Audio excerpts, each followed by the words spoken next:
കോൺഗ്രസ് നേതാക്കൾ കടലിൽ വീണു പോവുകയാണ്. സമരം ശക്തമായി മുന്നോട്ട് പോകുന്നതിനിടയിലാണ് ബോട്ടൊന്ന് മാറി കയറിയേക്കാമെന്ന് നേതാക്കൾ കരുതുന്നത്. പിന്നെ എല്ലാം വെള്ളത്തിൽ.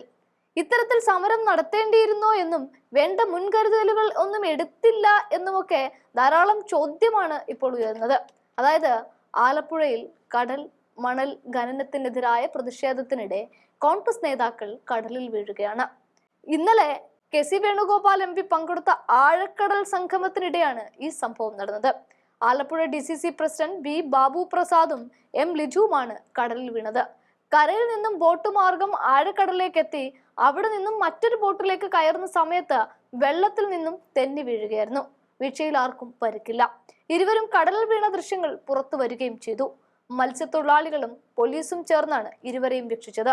ഇരുവരും ലൈഫ് ജാക്കറ്റ് ധരിച്ചിരുന്നതിനാൽ കൂടുതൽ അപകടമൊന്നും ഉണ്ടായില്ല. നൂറുകണക്കിന് ആളുകളായിരുന്നു തോട്ടപ്പള്ളി ഫിഷിംഗ് ഹാർബറിലേക്ക് കടൽ മണൽ ഖനനത്തിനെതിരായ പ്രതിഷേധം ശക്തമാക്കുന്നതിനായി എത്തിയത്. ഇത്തരത്തിലൊരു കടും കൈയോട് കൂടിയ സമരം വേണ്ടിയിരുന്നോ എന്ന് ചോദിക്കുമ്പോഴും സമരം അങ്ങനെ വേണമെന്ന തരത്തിൽ ഉറച്ചു നിൽക്കുകയാണ് കോൺഗ്രസ് നേതാക്കൾ.